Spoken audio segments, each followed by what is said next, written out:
52 लेना है। हाँ जी, पढ़ो जी।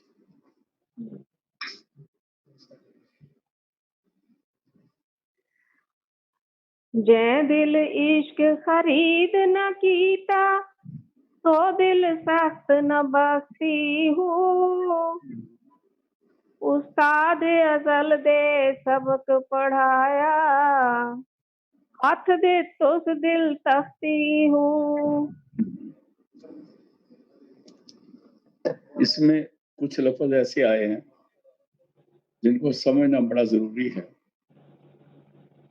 एक लफ्ज होता है बदबख्त, एक होता है कमबख्त और एक होता है नाबख्त।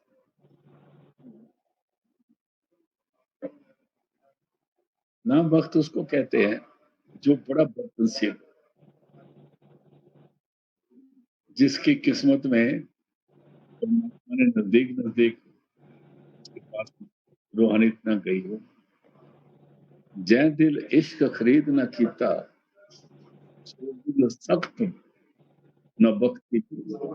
इश्क मैंने यहाँ जब इश्क का लफ्ज आता है तो दुनिया की तरफ नहीं जाना हमने, क्योंकि मैंने देखा कई लोग दुनिया की तरफ भी जाके बातें करते हैं। तो जिसको गुरु नहीं मिला, दुनिया दुनिया तो मिली, वो दुनिया की बातों को जानते हैं लेकिन इस बात को नहीं जानते। जो इश्क है वो भी है कि वो मशूक के दिल में पैदा होता है, और जो इश्क है वो भी गुरु ही करवाता है, और गुरु ही इश्क है, आशिक है, गुरु ही माशूक है।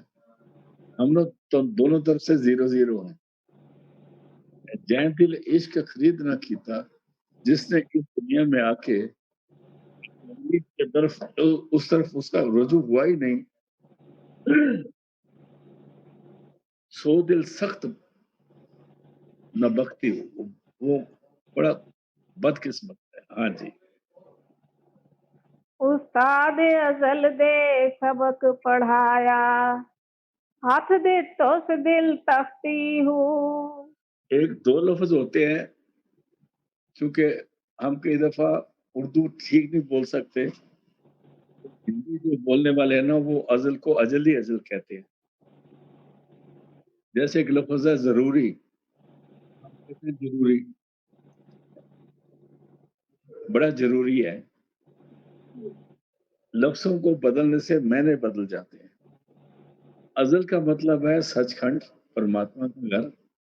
अजल का मतलब है नरक। अगर हम कहें अजल उस ज़ात से मिलता है, अजल का मतलब है सचखंड। उस्ताद अजल दे, वो गुरु जो सचखंड से आया है, वो गुरु जिसको परमात्मा ने भेजा है, जो उसके हुक्म से आया है, उसने सबक पढ़ाया। सबक क्या पढ़ाया?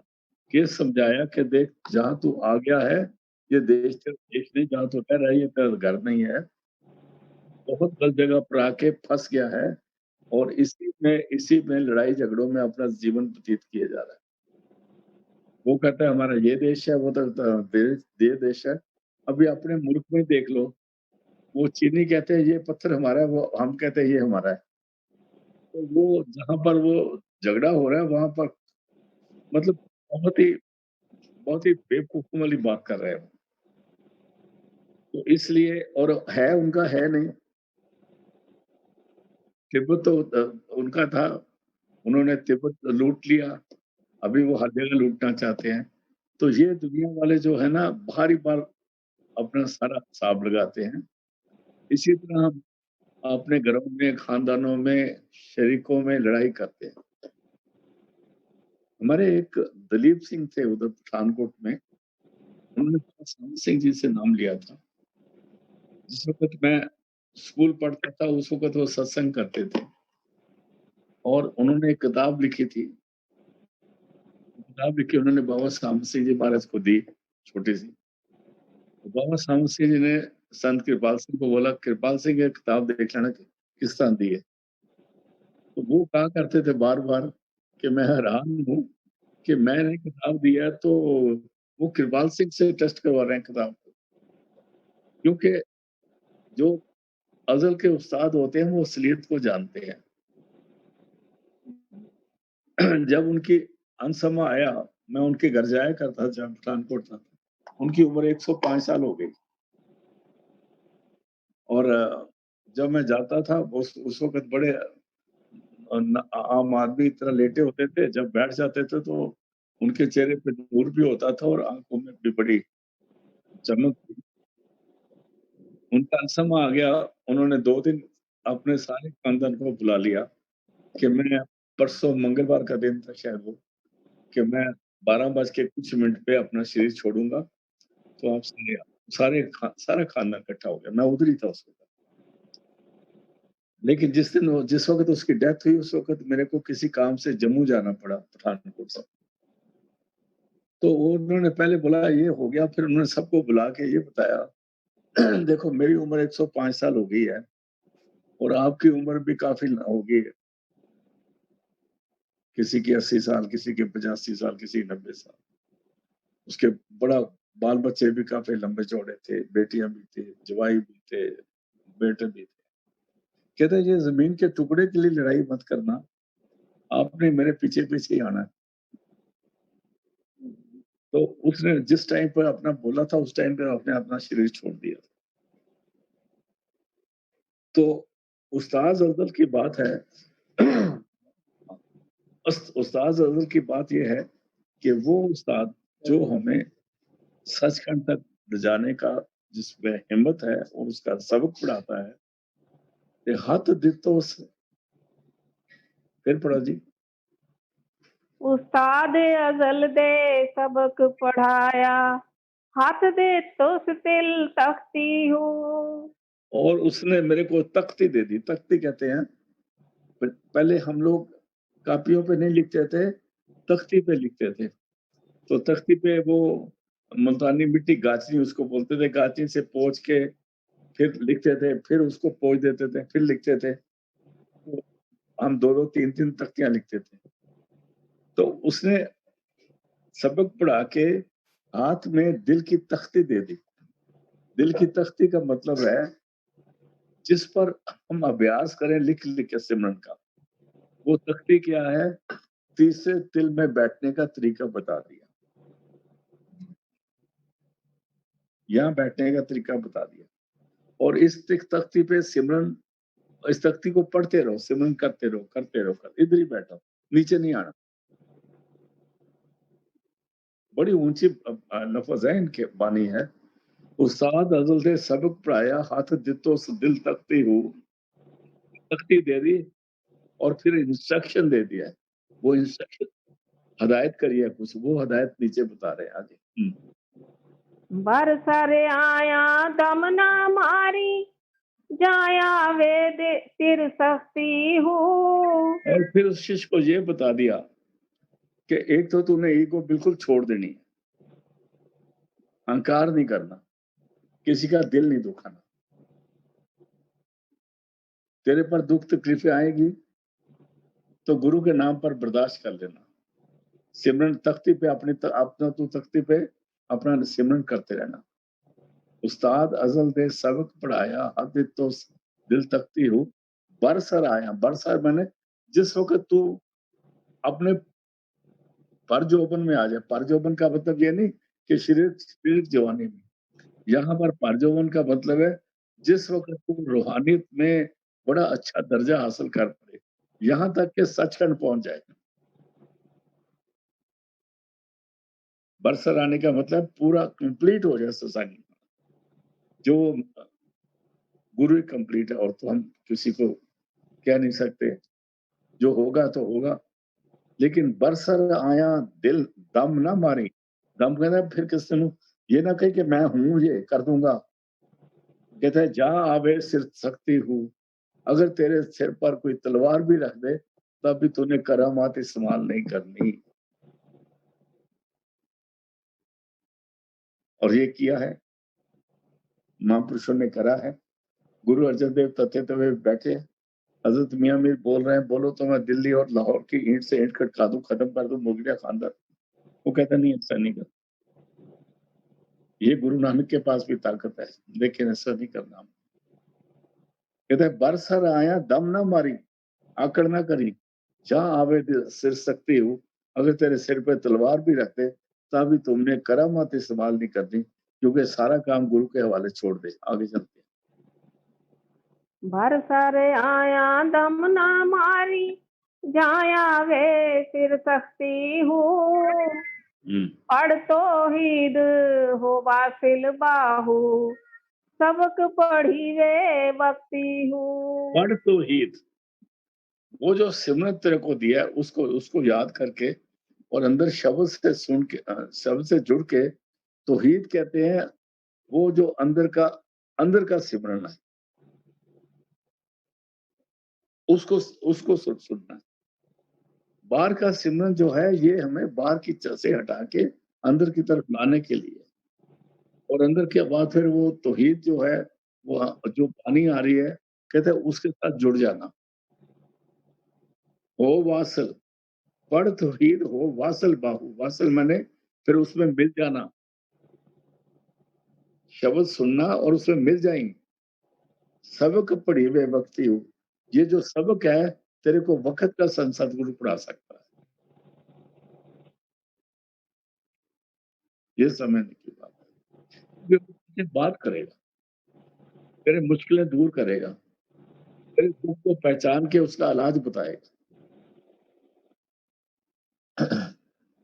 देखो हम डॉक्टर के पास जाते हैं ना, जो अच्छा डॉक्टर है वो नब्ज देख के हमारा बीमारी पहचान लेता है।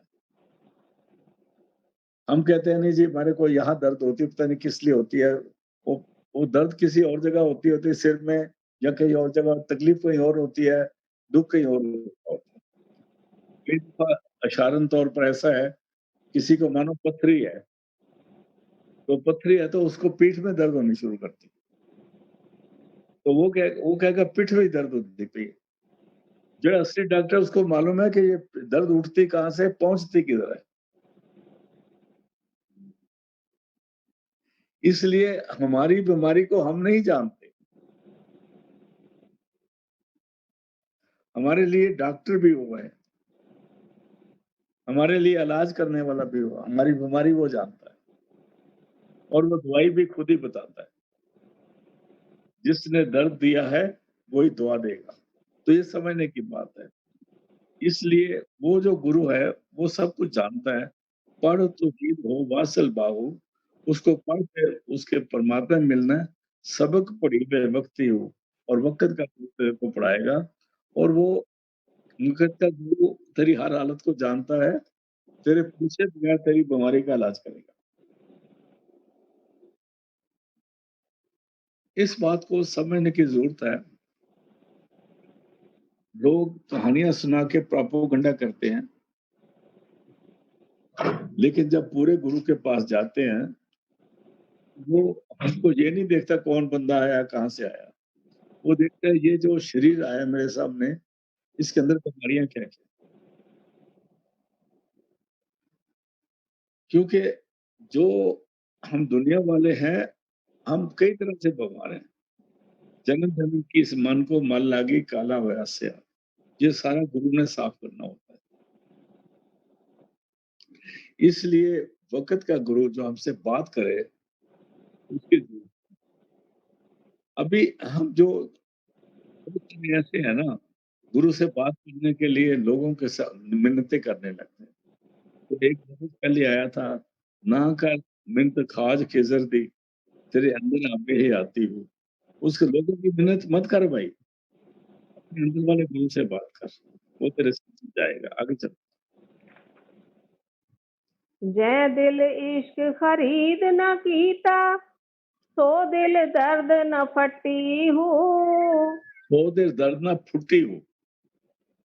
आप यहाँ पर ये लफ़्ज़ समझने की ज़रूरत है, दर्द का फुटना। आपने देखना कि जब सुबह दिन चढ़ता है तो हम कहते हैं पौ फूटी। जब 4:30 4 का टाइम होता है ना, उस वक़्त जब आसमान में देखते हैं तो कहते हैं पौ फूट गई है। घड़ी देखने की ज़रूरत नहीं पड़ती। पौ शांति का मतलब है कि जो अंधेरा था, वो अभी साइड में होने लगा है, रास्ता मिलने लगा है, रोशनी आने वाली है। उसको पौ फूटना कहते हैं। अभी क्या है, इसमें दर्द फूटना कहते हैं। दर्द कहते हैं उसके उसके लिए प्यार, हमदर्दी, दिल में इच्छा का होना, दिल में दर्द होना, दिल में उस तकलीफ को समझना। जिसने सिमरन ही नहीं कीता, जिन्हें गुरु ही नहीं मिला, सो दिल दर्द ना फुटी हूँ, उसके अंदर वो परमात्मा का जो प्यार है ना, दर्द है ना, उसके अंदर जो तकलीफ है ना, वो अभी शुरू हुई ही नहीं, वो दर्द टूटा ही नहीं अभी। कई दफा कहते हैं फोड़ा हो जाए ना, कहते हैं फोड़ा फूट गया है,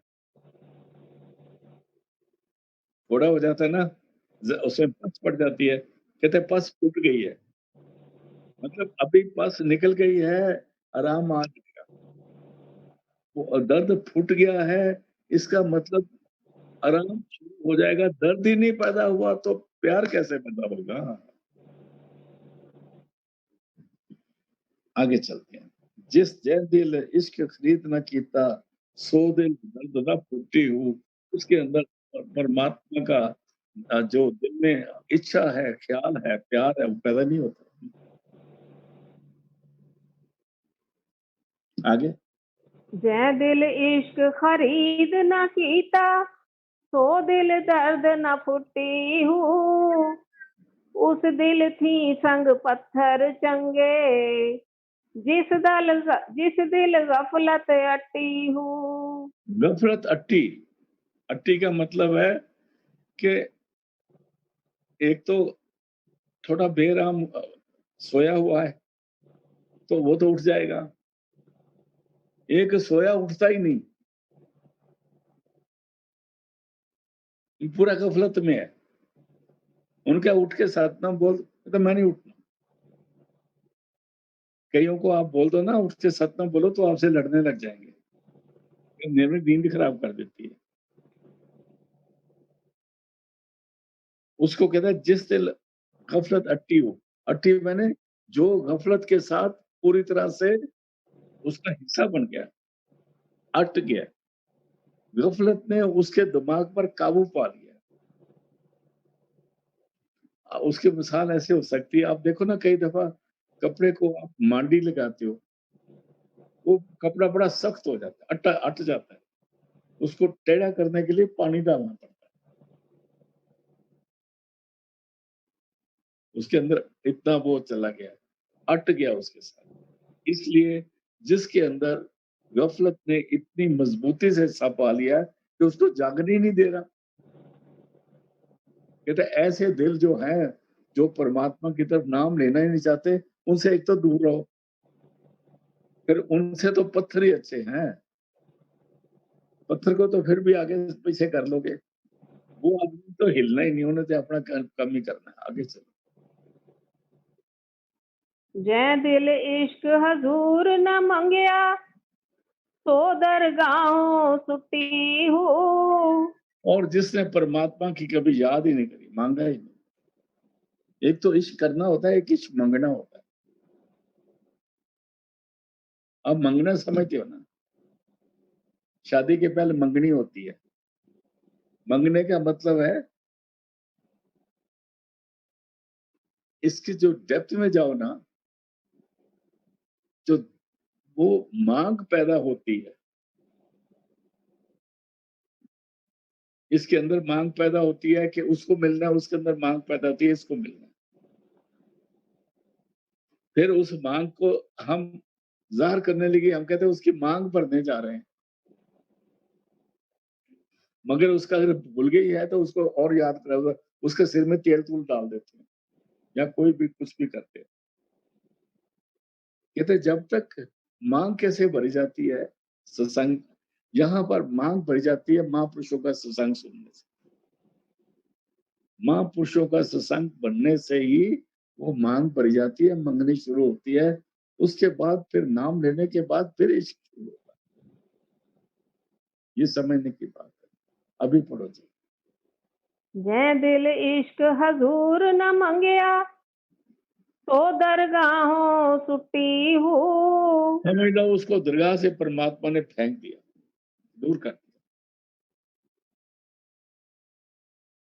ये कहते हैं ना, क्या नेड़े क्या दूर, जितनी नाम क्या है, क्या नेड़े क्या दूर।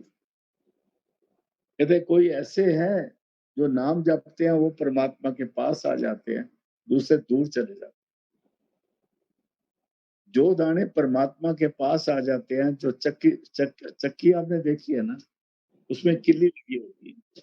जो दाने किल्ली के पास आ जाते हैं वो नहीं पिसते, बच जाते हैं, और जो दूर चले जाते हैं वो तो रगड़े जाते हैं बस। इसलिए वो तो दरगाह से ही फेंके हुए हैं, जिनको कभी वो तो आपके साथ सत्संग पे ही नहीं जाएंगे, उनसे बात करो तो उठ के घर से चले जाएंगे। हाँ जी।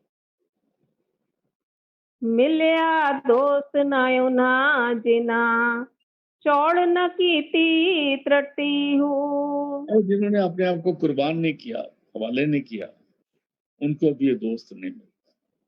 क्योंकि अगर हमने भजन कर लिया तो फिर भी हम उधर बैठे करें। मैं नाम नहीं लेना, वो बड़े लोग उनसे कवालियां सुनते, कई करते, मेरे घर आया करते थे पहले भी। और अगर वो बंदा आ गया कल्ला तो अपनी बीवी को दो आधे आधे घंटे में टेलीफोन करता था, यहाँ मैं कर्नल साहब के घर बैठा। अरे भाई, मैं उसको बोलता था, यार हम फौज वाले हैं, हम 6-6 महीने बाहर रहते थे बॉर्डर पर, हमने तो कभी टेलीफोन नहीं करा था। तू तो तेन 1 घंटा भी नहीं हुआ, 5 टेलीफोन कर बैठा। तो इस तरह से त्रट्टी चौड़ करने का मतलब है अपने आप को डिटैच करके उसके साथ जोड़ना। हाँ जी। जै दिल इश्क हजूर न मंगया तो दरगाहों सुट्टी हूँ। मिलया दोस्त नयो ना जिना चौड़ न कीती त्रटी हूँ। त्रट्टी चौड़, हाँ जी, आगे चलो। जै दिल इश्क खरीद न कीता तो दिल दर्द न जाने हूँ। उस दिल में उस परमात्मा के लिए वो ख्याल पैदा ही नहीं हुआ। 1 मिनट रुकना जरा, मेरा पेज आगे से निकल गया।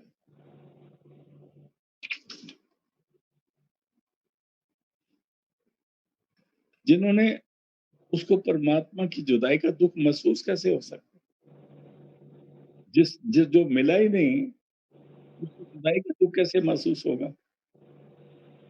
जो मिला होगा वही तो जुदाई को पहचान सकेगा ना।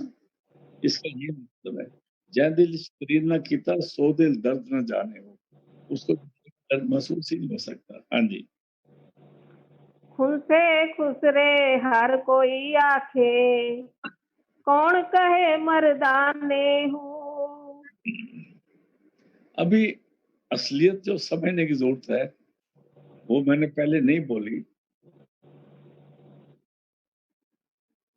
खुसरे तो आप जानते हो, घर में आके करते हैं, शादी में बच्चा हो जाए, और खून से उसको बोलते हैं जिनको हम नामर्द, जो शादी के लायक नहीं होते।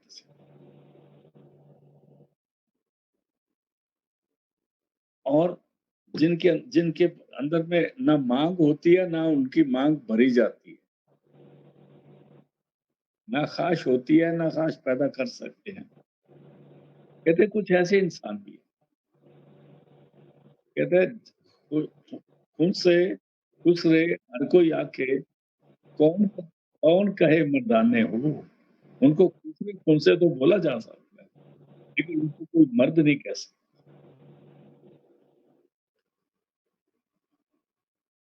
एक आया था ना पहले,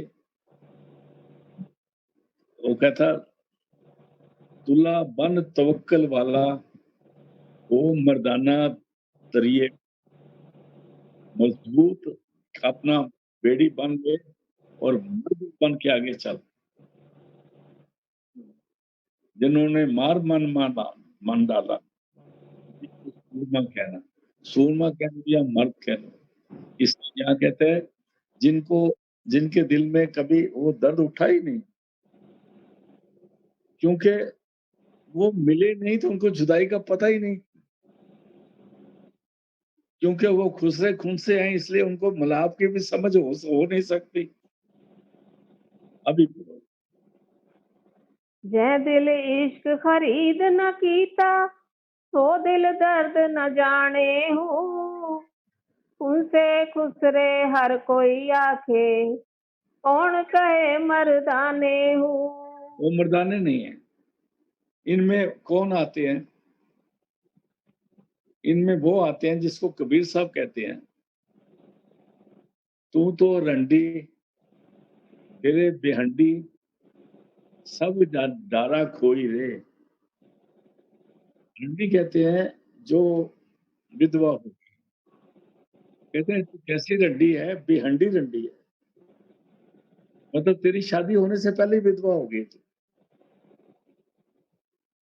और दुनिया में आवारागर्दों की तरह घूम रही है और लोगों को मंत्र पढ़ पढ़ के सुना रही है। तूने कभी मिले ही नहीं परमात्मा को, तेरे मंत्र सुन के कौन मिलेगा परमात्मा को? तेरे मंत्रों में तो असर ही नहीं है। अगर मिला होता, दर्द होता तेरे कुछ दिल से निकलती बात। जब दो सहेलियां मिलती हैं या दो परमात्मा के आशिक मिलते हैं, जब उनकी बातें परमात्मा की आशिक की बातें करते हैं तो दोनों के दिल में आंसू आ जाते हैं, क्योंकि उनको प्यार की समझ होती है। कहते हैं हुण अभी पढ़ो इसको। जै दिल इश्क खरीद न कीता, सो दिल दर्द न जाने हूँ। उसको जुदाई उनसे का दर्द नहीं पता। उनसे खुसरे हर कोई आखे, कौन कहे मर्दाने हूँ। वो मर्दों में शुमार ही नहीं है। आगे गलियां विच फिरने हर वेले, जो डंगर दीवाने हूँ। गलियां विच फिरन अरबेले, अरबेले कहते हैं आवारागर्दी वगैरह करने वाले को। वो गलियों में आवारागर्दी करते फिरते हैं, टिक्का टुक्का लगा के, गीता हाथ में पड़ी होती है, भगवे कपड़े पहने होते हैं, जिसको कहते हैं ना कीर्तन करवा लो, जैसे कहते हैं ना पांडे कली करा लो, ऐसे ये कीर्तन करवाने वाले इनको अरबेला क्या आगे। गलियां विच फिरन अरबेले, ज्यों डंगर दीवाने। डंगर कहते हैं जानवरों को, छुट्टड़ गाय को। आपने देखा है बहुत सारी गायें घूमती हैं जो दूध नहीं दे सकती, सड़क में घूम रही होती है। कहते हैं ये वो हैं, जो वो गाय हैं जो छुट्टड़ हैं, दूध नहीं दे सकती और दुनिया में घूम रही हैं और दुनिया को बता रही हैं कि भाई दूध कैसे मिलता है, तो बछड़े कैसे पैदा होते हैं। ये बहुत बात है। बहुत सख्त लफ्ज बोला है, उनको नमर्द और खुसरे बोल दिया। आगे चल। गलियां विच फिरन हर वेले, जो डंगर दीवाने हूँ। मर्द ना मर्द तदाही खुलसन, जद आशिक बनसन गाने हूँ। कहते हैं पहचान हो जाएगी भाई, घबराओ मत। जिस वक्त अंत समा आ गया ना, यमा ने डंडे मारे तो आया करेगा तू। मर्द न मर्द तादी खुलसन, राज तेरा खुल जाएगा। तू मर्द है कि न मर्द है, तू गुरमुख है कि मनमुख है, तू हमारा फिरने वाला के कौन है। जब आशिक बन सन गाने हो, जब शादी होती है तो लड़के और लड़की के हाथ में गाना बाना जाता है। तो गाने में कुछ धागे होते हैं, कुछ कौडियां होती हैं, कुछ छल्ले होते हैं, ये दोनों के हाथ में बांधे जाते हैं, इसको गाना कहते हैं। ये गाने तो आशिकों के हाथ में बांधे जाएंगे ना, जिनमें मर्दानापन है। न मर्दों पे गाने नहीं बांधे जाते, इसलिए इनको डंडे ही पड़ेंगे। वो अपने घर में खुशी खुशी जाएंगे। हाँ जी, एक पर्दे सिलाएंगे। गलियां विच फिरन हर वेले, जो डंगर दीवाने हूँ।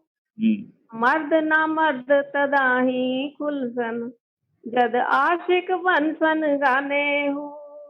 हाँ जी, आगे आ जाओ। जै दिहांदा मैं दर तेंडे ते सजदा सही वंज कीता हूँ। जय डहदा कहते जिस दिन दा, जय कहता है दिन को, ये मुल्तानी बोली है, दह दिन को बोला है। इसको थोड़ा समझना इसलिए मुश्किल हो जाता है। कहते हैं जय डहदा जिस दिन दा मैं तेरे दरबारे पे आके सजदा करा। एक तो सजदा वो है जो बाहर जाके करते हैं, वो भी ठीक है, जब गुरु मिला वो भी ठीक है। लेकिन जिस वक्त तूने मेरे को सबक समझा दिया और मेरे को सजदा करने के काबिल बना दिया, हमको सजदा नहीं करना आता, हम कभी ऐसे हाथ जोड़ेंगे, कभी मत्था टेक देंगे, कभी लंबे लेट के कर लेंगे, तो ये सारे शरीर के ड्रामे हैं, सजदा नहीं है। सजदा वो है जिस वक्त हमारा 100% मन, रूह और बुद्धि ये सारे झुक के उसको सलाम करते हैं, उसको सजदा कहते हैं। और असली सजदा वो है जिस वक्त सदगुरु दिया करके इसका ख्याल तीसरे पीठ से जोड़ जहाँ ये बैठ के ध्यान में सिमरन करता है, उसको भी सजदा कहते हैं, उसको सही सजदा बोलते हैं। यहाँ पर भी उन्होंने सही सजदा बोला है, बाहर भी सजदे ठीक है, एक सही सजदा है जो ध्यान में बैठ के करते हैं। फिर पढ़ दो। जै दिहांदा मैं दर तेंडे ते सजदा सही वंज कीता हूँ। जिंदा मैं सही वंज जाके तेरे दरबार के आके मैंने अंदर में जाके सजदा किया और मेरे को तेरे अंदर के मंदिरों की नाद की आवाज आई, जो वहां पर घंटे और शंख बज रहे हैं, उसकी आवाज आई, वो सही सजदा हुआ। उस दिहांदा फिदाई उठाई ब्या दरबार ना लीता हूँ। उस डे दा फिदा उताई, मैं उस दिन का उसी जगह पर कुर्बान हो गया हूँ। उसके मतलब मैं उधर खत्म हो गया हूँ, फिदा हो गया हूँ। अभी मेरे को कोई और जगह नहीं मिलती।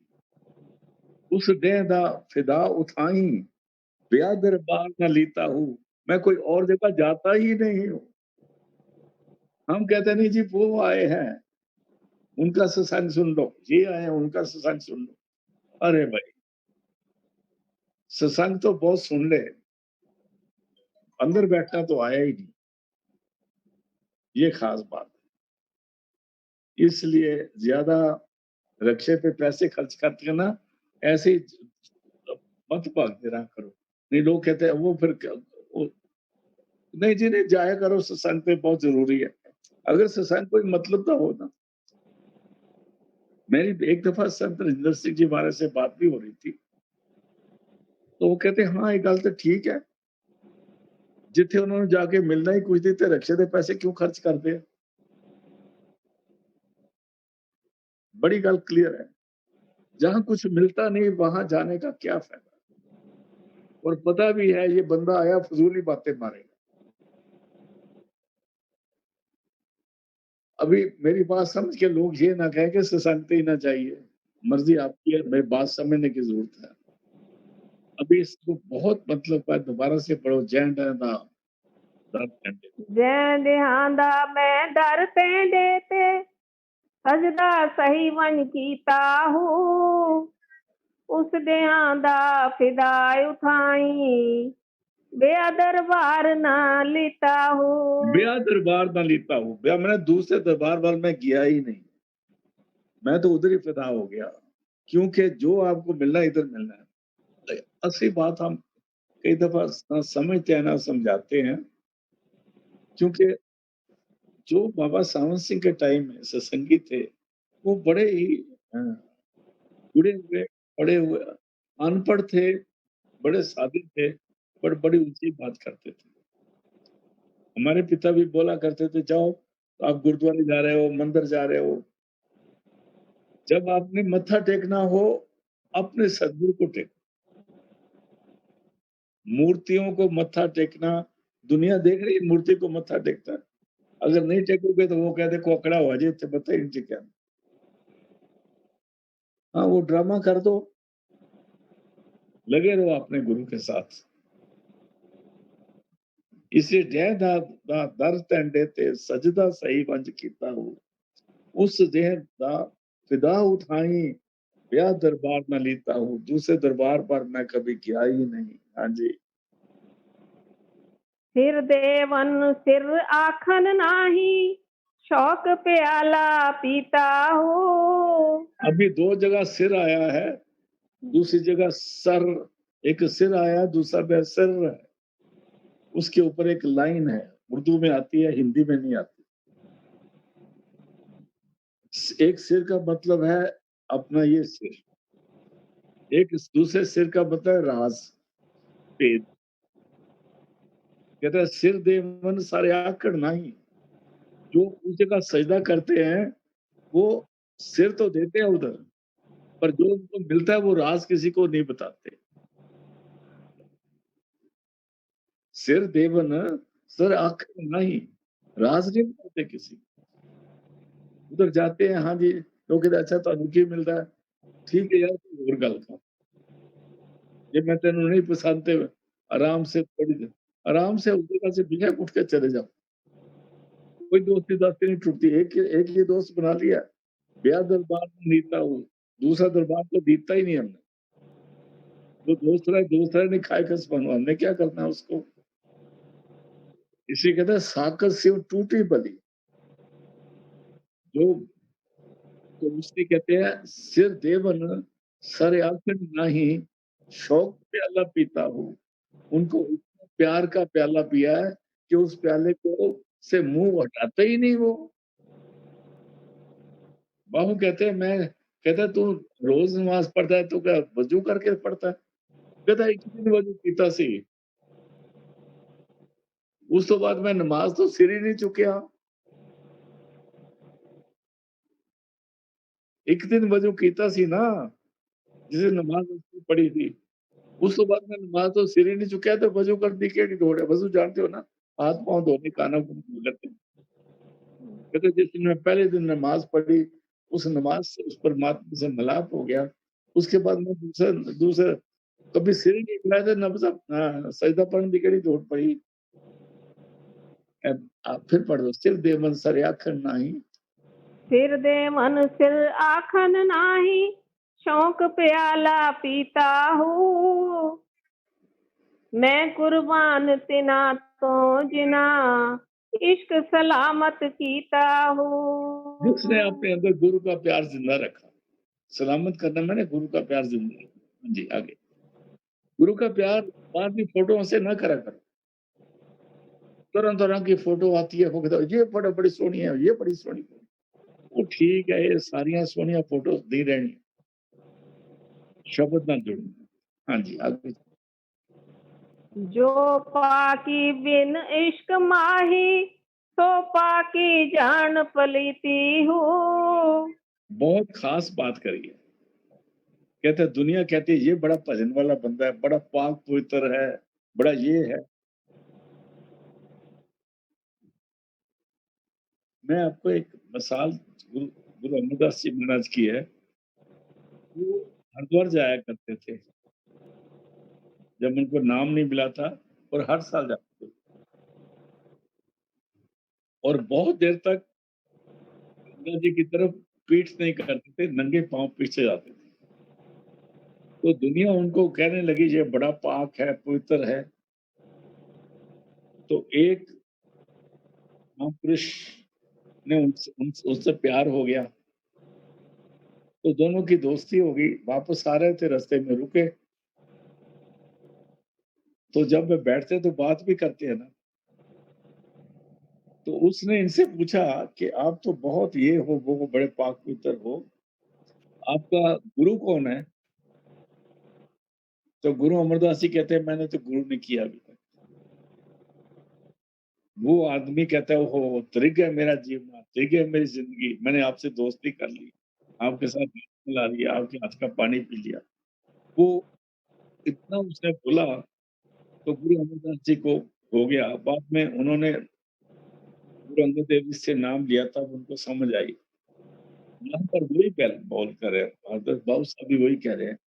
कहता है कुछ इंसान बड़े पाक हैं, बड़े पवित्र हैं, लेकिन वो पवित्र हो ही नहीं सकते जब तक उनको गुरु नहीं मिला। तो यहाँ पवित्र होने का ये मतलब होता है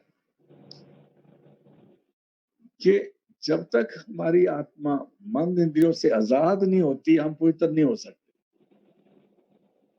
हमारी आत्मा अभी मन इंद्रियों के द्वारा भोगों रसों में पड़ी हुई है,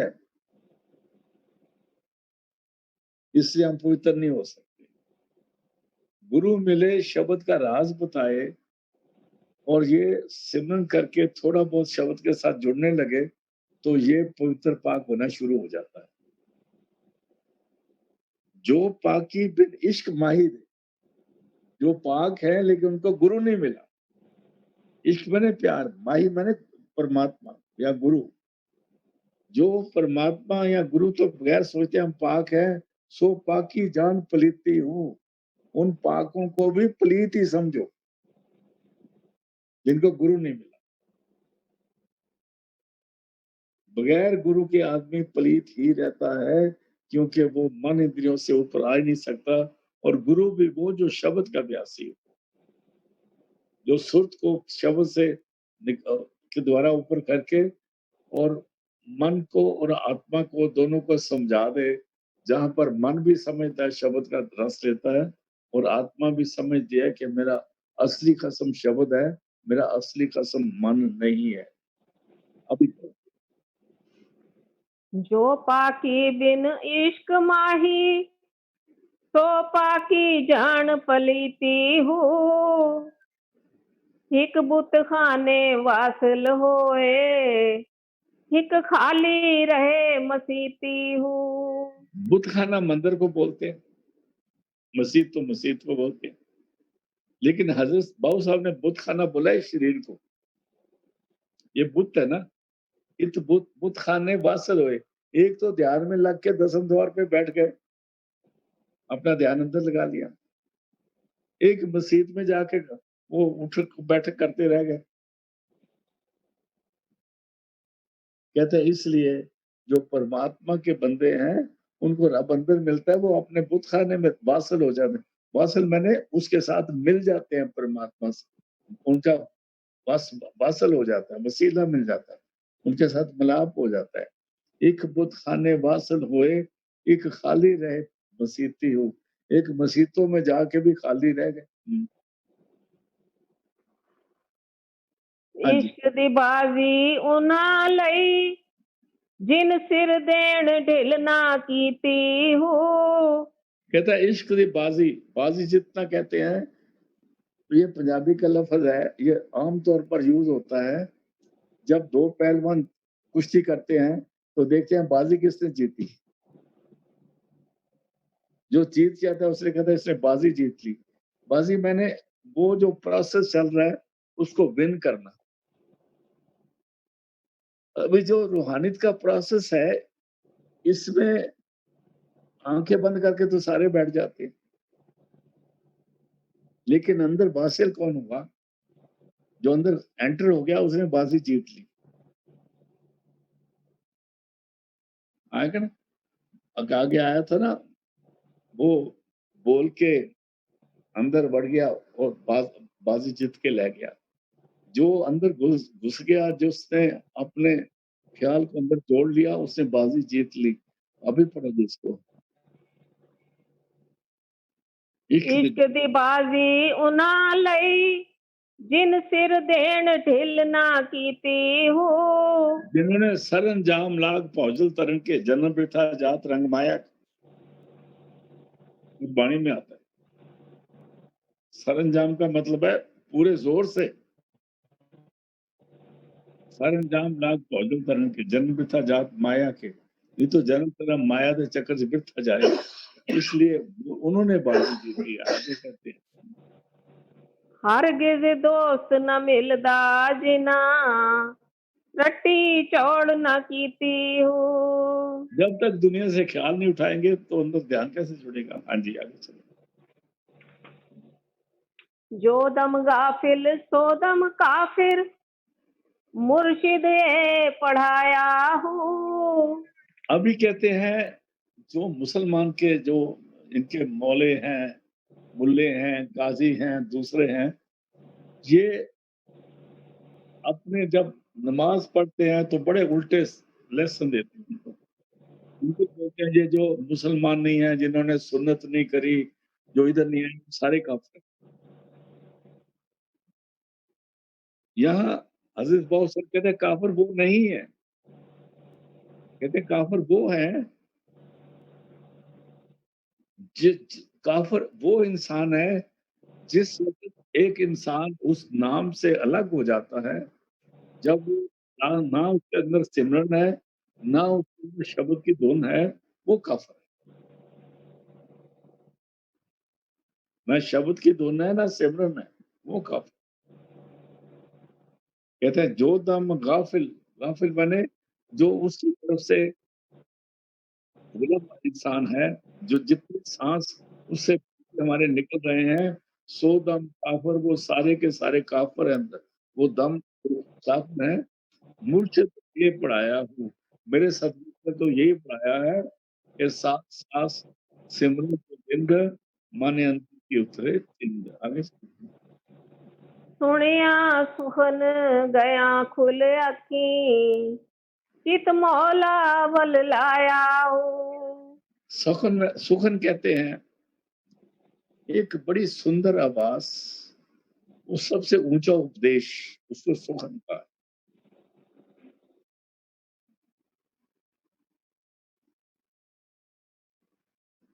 उसी में आता है ना, सास सास केंद्रो गोविंद, माने अंतर की उतरे चिंद।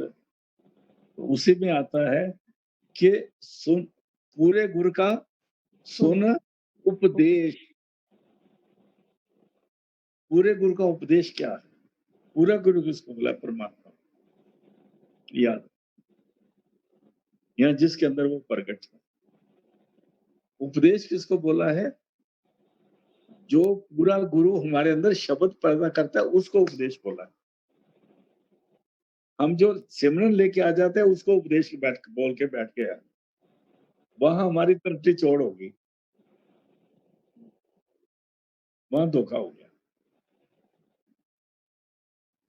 अभी मैं थोड़ा सा डाइग्रेस करके एक बात करता हूँ, क्योंकि मेरे पास सवाल आया था उस दिन मैं बकरीद के बारे में, तो वो मैं जरा और वाज़ेह कर दूं।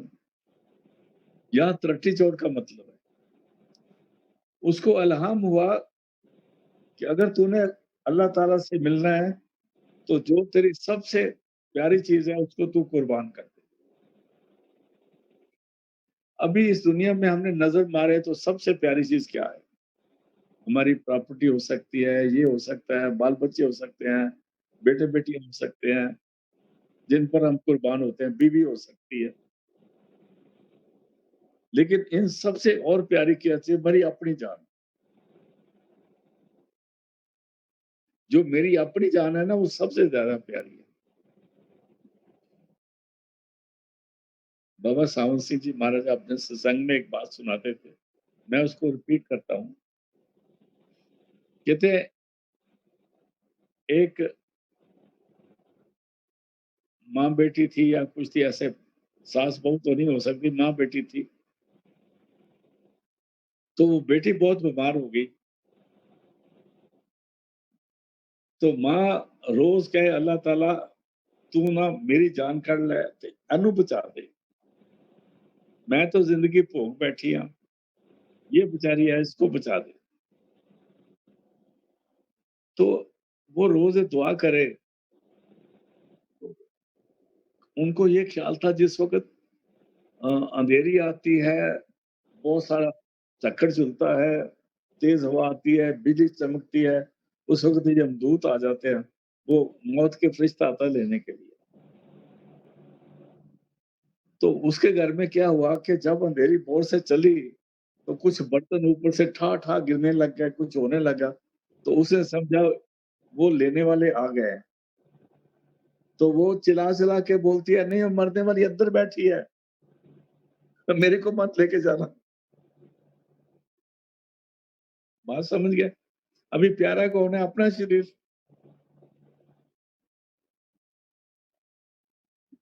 उसको ये कहना था शरीर को हवाले करना, तलठी चौर करना है।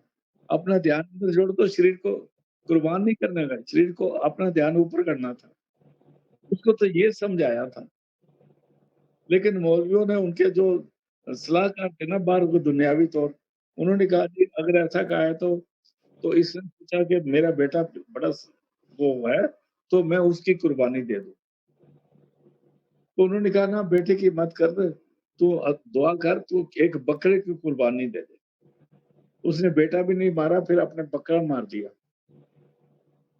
उस दिन से लेके ये सारे नाअहल इंसान जितने हैं, ये बकरी बनाने लग गए। और ये कहते हैं ये कुर्बानी को अल्लाह को मंजूर है। अरे ना तुमने अल्लाह देखा, ना उसका हुक्म देखा, तूने ये तो मौलवी मुल्ले देखे, कुछ असलियत तो देखा नहीं, अल्लाह को तो देखा नहीं। अपने शरीर को हवाले करना, अपने आप उस अल्लाह के कलमा से जोड़ना था। उस अल्लाह के कलमा से अल्लाह के कलमे से हमने जोड़ना है। ये इसको तो इस तरह से करते हैं। अभी पढ़ो जिस लाइन पर वापस आ जाते हैं। हाँ जी। जो दम गाफिल सो दम काफिर, मुर्शिद पढ़ाया हो, सुनिया सुखम भैया गैया खुले अखी, चित मौला वल लाया हो। कहते जिस वक़्त शब्द की आवाज़ आ गई तो मेरी तो आत्मा जाग उठी। उस दिन से मैं अंदर का ध्यान करता हूँ, बाहर नहीं करता। जिसको शब्द का पता लग जाए ना, वो बाहर की बातों को नहीं मानेगा, पक्का नहीं मानेगा। अगर वो बाहर की बातों में फँसा हुआ है ना, वो शब्द का ज़िक्र नहीं करता। वो हर 2-2 3-3 लाख लेके कव्वालों को तो बुला लेंगे, लेकिन अंदर नहीं घुसेंगे। हाँ, आगे चल।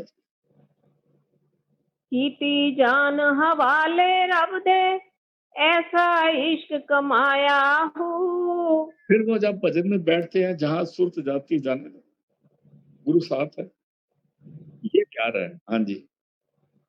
मरण तो अगे मर गए बाहू, ता मतलब नू पाया हो। वो रोज़ ही मरते हैं, अपना ध्यान अंदर जोड़ते हैं। तभी तो उसको मतलब तब उसको असलियत बात की समझ आती है। हाँ जी। जिथे रती इश्क विके, उथे मना ईमान ना टीवे हो। अभी एक शब्द आता है जपजी साहब का, कीड़ी तुल न होवनी जे तिस मनो न बिसरे, है ना? अंत न सिद्धि कहना, अंत न करने देना। कीड़ी तुल न होवनी जे तिस मनो न बिसरै। जितनी दौलत है, जितने सारा कुछ है, कहते हैं ये सारी दौलत एक रत्ती जितना मूल नहीं रखती उस इंसान के आगे जिसका अंदर शब्द से सुर्त जुड़ चुकी है। उसकी कीमत चाहे आपके पास सोने के पहाड़ हो ना, वो भी उसके लिए कुछ नहीं रखते, मायने नहीं रखते। तो जो शब्द से जुड़ गया है, उसका उसका हालत अलग है। उसको ज़्यादा बयान करने के लिए इधर भी नहीं है, बहुत टाइम लग सकता है, पर फिर भी बयान नहीं हो सकता क्योंकि वो अंदर जुड़ गया है। तो अभी जिनकी बाहरी ज़मीनों पे, जायदादों पे नज़र पड़ी हुई है, इन्हीं को इकट्ठा करते हैं और इन्हीं के लिए सारा कुछ अपना बना के रखा हुआ है। इसका मतलब अभी परमात्मा से दूर है। अभी पढ़ो इस लाइन को, समझ आ जाएगी। जिथे रती इश्क विके, उथ मना ईमान न ढीवे हो। जिथे रत्ती इश्क दी बिके, एक रत्ती इश्क दे दो, बिक जाए। उसका मुकाबला करोड़ों मन ईमान जो है ना नहीं कर सकता। वो कह जी मैंने ये पढ़ा है, मैंने ये पढ़ा है, मैंने शरीयत करी है, मैंने कुरान शरीफ पढ़ा है, मैंने मंदिर बनाए हैं, मैंने गुरुद्वारे बनाए हैं, मैंने मस्जिद बनाए हैं, मैंने अरबों खरबों रुपए आश्रम में खर्च करे हैं, हमने सारी दुनिया में अपने आश्रम बना दिए हैं। कहते हैं ये बता तेरे अंदर इश्क है कि नहीं? इश्क है तो ये सारे के सारे जीरो, क्योंकि जिथे एक रत्ती जो है उसका इतना मूल्य है कि सारे अरबों खरबों को खरीद सकता है। अरबों खरबों जितने बार के धर्म स्थान है, इश्क सब खरीद लेता है और इश्क सबको छोड़ के ऊपर की तरफ चलता है। जिथे रति इश्क बिके, एक रति इश्क की इतनी कीमत है, उथे मना ईमान न टीबे हो, वहां मनो मान अमान ईमान है, उसकी कोई कीमत नहीं पड़ती। एक छोटा सा हीरा आप 10 बिल्डिंगें बेच दो, उस हीरे की कीमत उस पर ज्यादा है। ये समझने की बात है। इसलिए जो परमात्मा का प्यार है, उससे बड़ा हीरा कोई है नहीं। फिर पढ़ दो इसी लाइन को। जिथे रत्ती इश्क विके उथ मणा ईमान न ढीवे हो, कुतब किताबां विरद वजीफे औतर चाक जीवे हो। एक पंजाबी का लफ्ज है औतर, औतर जाना। ये लफ्ज कई दफा उनके लिए इस्तेमाल करते हैं जिनका कोई बच्चा नहीं होता, उसको भी कहते हैं औतर है। औतरे नक्षत्र कहते होते हैं उनको। लेकिन उसमें आप फिक्र मत करना, ये भी उसकी मालिक की मौज है, उस पर मत जाना आप। कहते हैं उसको समझना। कुतुब किताबा, कुतुब कहते हैं जो किताबें लिखते हैं, जो एक किताब दो किताब पहले ना क्या था उर्दू में, बहुत देर तक कोई प्रिंटिंग प्रेस नहीं थी, उर्दू हाथ से लिखा जाता।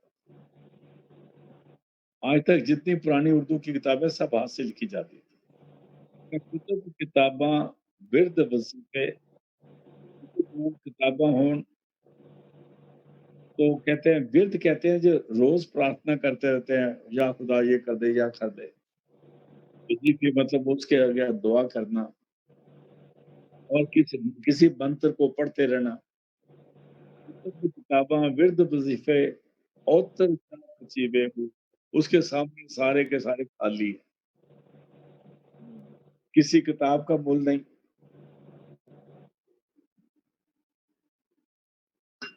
अभी मैं किताबों के नाम नहीं लूंगा।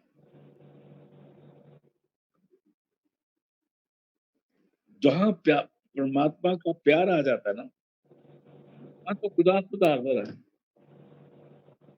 किताबें तो उसके बारे में बयान कर रही हैं, ये समझने की बात है। उनका कोई मूल नहीं। आगे चलते बाजो मुर्शिद कुछ ना हासिल, राती जाग पढ़ी वे हूँ। बाज गुरु के कुछ हासिल नहीं, पर सारी रातें जागता रहे और कुरान शरीफ पढ़ता रहे, दूसरी किताबें पढ़ता है, हदीसें पढ़ता रहे, फलानी चीजें पढ़ता रहे, गीता पढ़ता रहे और चीजें पढ़ता रहे, रामायण पढ़ता रहे, सारी रात पढ़ता रहे, जागता रहे, कोई रात सोए नहीं। लेकिन अंदर पर्दा नहीं खुला तो किताबा ने की करना। ये मतलब है यहाँ पर। फिर पढ़ बाजो मुर्शिद कुछ ना हासिल, राती जाग पढ़ी वे हूँ। मरिए मरण थी अगे बाहू, रब हासिल थी वे हूँ। मरिए मरण ते अगे बाबू, गुरु से नाम का दौलत लेके उसका अभ्यास करके अपने ख्याल को अंदर जोड़ के शरीर को खाली करना सीख जाए तो कहते हैं वो सबसे ऊंचा। ये अभी यहीं पर समाप्त करते हैं। कल